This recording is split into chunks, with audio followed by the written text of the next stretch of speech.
만약에 예를 들면 나이키에 대해서 생각을 해봅시다. 사람들이 정말 나이키의 질이 정말 좋고 내가 정말 원하는 품질이야 라고 생각을 해서 나이키를 살까요? 아니죠. 나이키에 대한 인식이 머릿속에 잡혀있기 때문에 나이키만 삽니다. 어떤 사람은 아디다스만 사고요. 어떤 사람은 갤럭시만 쓰고요. 어떤 사람은 아이폰만 쓰죠. 왜일까요? 정말 나에게 딱 맞는 품질이야 라고 생각을 하는 걸까요? 아니죠. 안녕하세요. 원샷 마케팅 원쌤입니다. 오늘은 브랜딩에 대한 얘기를 한번 해볼까 합니다. 브랜딩? 너 사업자 내더니 아주 전문 용어에 나를 혼동스럽게 할 셈이야? 라고 생각을 하겠지만 학원, 공부방 다 브랜딩이 필요하고요. 또 저도 브랜딩이 필요합니다. 브랜딩이 뭘까요? 사전 찾아보거나 아니면 검색을 해서 브랜딩이라고 해보면 뭐 이런 거 나오잖아요. 퍼스널 브랜드 조금 많지 않습니까? 저는 어떻게 이해를 했냐면 만약에 예를 들면 나이키에 대해서 생각을 해봅시다. 사람들이 정말 나이키의 질이 정말 좋고 내가 정말 원하는 품질이야 라고 생각을 해서 나이키를 살까요? 아니죠. 나이키에 대한 인식이 머릿속에 잡혀있기 때문에 나이키만 삽니다. 어떤 사람은 아디다스만 사고요. 어떤 사람은 갤럭시만 쓰고요. 어떤 사람은 아이폰만 쓰죠. 왜일까요? 정말 나에게 딱 맞는 품질이야 라고 생각을 하는 걸까요? 아니죠. 그 브랜드에 대한 인식 때문에 그걸 산다고 저는 생각을 합니다. 학원도 마찬가지예요. 브랜딩이 제대로만 돼 있으면 내가 학원업을 하는 데 있어서 인식만 학부모님들한테 제대로 잡혀 있다면 광고에 대해서 고민할 필요가 별로 없습니다. 왜냐면 그 컨셉으로 계속 가면 되니까요. 그래서 저는 공부방을 시작을 할 때 그 브랜딩에 대해서 생각을 했습니다. 내가 학부모들한테 어떻게 인식이 될 수 있는가를 잘 생각을 해봤죠. 그래서 이거 좋다 해서 이렇게 써보고 저거 좋다 하니까 저 반응이 좋으니까 저걸 생각해보고 이렇게 되면은 학원 브랜딩, 공부방 브랜딩이 성립이 되지 않는다고 볼 수 있습니다. 저는 어떻게 했냐면 헨젤과 그레텔 아시나요? 헨젤과 그레텔? 제가 아이를 키워보면서 동화책을 읽어야 되는 순간이 오지 않습니까? 그래서 읽어봤는데 이게 아이들의 동화책인지 정말 깜짝 놀랐어요. 그 마녀가 애를 새장에 가다 놓고 그리고 팔을 이렇게 만지더니 살이 왜 이렇게 안 찌는 거야? 이러면서 국을 막 끓이더라고요. 그래가지고 너무 충격적이었는데 그 컨셉이었습니다. 헨젤과 그레텔 컨셉으로 배고프다고 하면은 뭐 먹이고 단어 300개는 외울 수 있지 막 이러면서 계속 공부를 시키는 그런 공부방이었죠. 마녀의 존재, 그게 바로 저였습니다. 그래서 제 공부방은 약간 컨셉이 그렇게 잡혔어요. 여기는 들어가면 못 나온다 이런 쉽게 말하면 자물쇠반 같은 거였죠. 학원도 브랜딩이 필요합니다. 그래서 내가 그냥 일반적인 학원 오픈을 할 거야 이게 아니고 내가 어떤 학원을 오픈해야지, 나는 빡센 학원을 오픈을 해야지, 아니면 아이들에게 사랑을 많이 주는 학원을 오픈해야지, 뭐 이런 게 결정이 돼야 향후에 블로그를 하던 인스타를 하던 소상공인 광고를 하던 전단지를 하던 배포를 하던 다 맞아떨어지고 깔끔하게 홍보에 대한 효과가 나오는 것인데, 만약에 홍보는 정말 여기만 가면은 그 성적이 오를 수 있을 것 같은 것처럼 홍보는 해놓고 들어가 보니 아이들을 정말 사랑하시는 그 푸근한 원장님이 계신다든지 이렇게 되면 맞아떨어지지 않기 때문에 홍보의 효과가 나오지 않는 겁니다. 사람의 머릿속에 인식이 된 것과 실제 경험했던 것이 딱 맞아떨어져야 그것이 바로 홍보의 효과이지, 상위 노출을 했어요. 뭐 전단지를 갖다가 8,000개를 뿌렸습니다.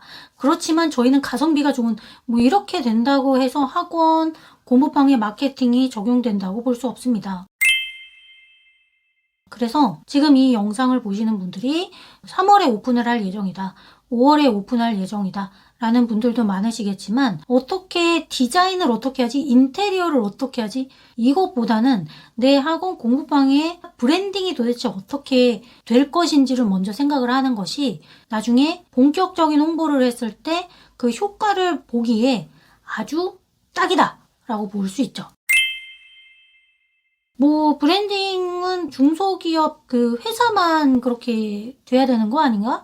라고 생각을 하시는데 정말 작은, 내가 과외를 해도 브랜딩은 필요하다고 봅니다. 저는 과외도 했었고 온라인 과외도 했었고 공부방도 했었고 대치동에서 강사도 했었죠. 거기에서 항상 저는 컨셉을 먼저 생각을 했습니다. 즉 브랜딩에 대해서 생각을 한 거죠.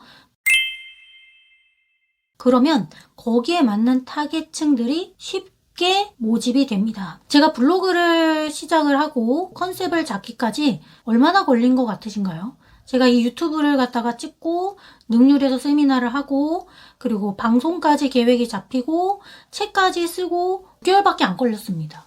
그 이유는 타겟층이 명확하기 때문이죠. 제가 만약에 블로그 강의를 하는데 블로그 수익화, 상위 노출의 방법, 어떻게 하면 글을 쓸까요? 이 정도만 했다면 그냥 똑같은 블로그 강사가 됐겠지만 학원, 공부방 창업 노하우, 그리고 거기에 있어서 마케팅을 도입하게 됐으면 그러면 저는 학원, 공부방 운영에 대한 마케터가 되는 겁니다.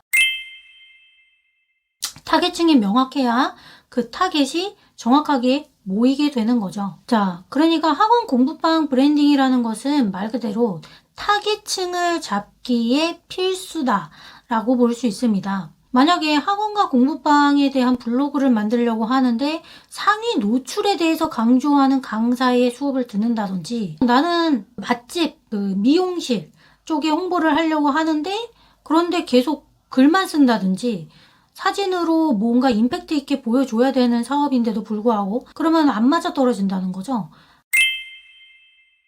하지만 학원, 교육업 같은 경우에서는 반드시 글이 필요한 사업입니다. 엄마들이 블로그를 보고 2시간 반, 3시간 동안 계속 읽을 수 있는 거리가 있어야 되는 건 블로그밖에 없습니다. 인스타는 한계가 있어요. 유튜브가 오히려 좋을지도 모르겠죠. 하지만 유튜브는 편집하는데 정말 너무 많이 오래 걸리고 그래서 반드시 학원 공부방을 생각 중이시라면 블로그는 반드시 해야 된다고 생각을 합니다. 자, 그래서 그러면 뭘 쓰라는 거야? 뭘 블로그에 뭐 어떻게 하라는 거야? 라고 제 블로그 원샷 마케팅을 네이버에 검색하면 제가 막 뜰 거예요. 주주주주 또는 여기 더보기란 있죠? 더보기 칸 클릭하시면 거기에 막 별거 다 써놨습니다. 어쩌고 저쩌고 저쩌고 막 이러면서 다 써놨습니다.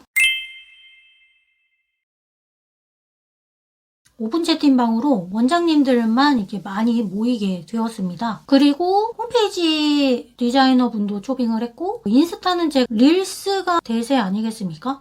카드 뉴스를 백날 만든다고 해서 학부모가 볼 리는 없고 릴스 하는 대세인 분을 모셔서 영입을 했고 한 분 한 분 모았더니 채팅방이 커질 것 같습니다. 그리고 커져야 하고요.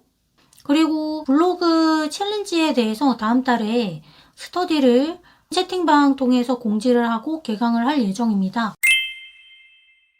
그리고 저는 작가를 고용할 예정이에요. 마케터가 아니라 작가를. 왜냐면 마케팅에 대해 이제 어떻게 생각을 하시나요? 상위 노출, 떡상의 방법. 공부방 운영하는데 그게 필요할까요?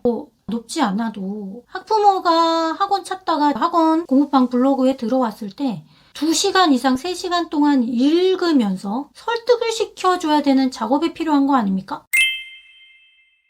저는 그게 마케팅이라고 생각을 해요. 내가 전달하고자 하는 생각을 학부모의 머리에 심는 것. 그게 바로 물밑 작업이자 마케팅 아닐까요? 자, 여하튼 브랜딩 한번 생각을 해보시고 그리고 오픈 채팅방 원장님들만의 교류장입니다. 서로서로 친해지고 뭐 물어볼 거 있으면 거기에서 다 물어볼 수 있게끔 제가 전문가들을 계속 영입을 하고 있는데 오픈 채팅방에 빨리 들어오시길 바랍니다. 아, 제가 이 중요한 말을 계속 깜빡하려고 해요. 뭘까요? 이제는 아셔야 될 텐데. 그쵸? 구독과 좋아요 그리고 또 뭐 해야 되죠? 그쵸? 알림 설정까지 부탁드립니다. 매주 금요일에는 꼭 올리도록 노력해 보도록 하겠습니다. 오늘도 좋은 하루 되시고 다음 주에 뵙겠습니다.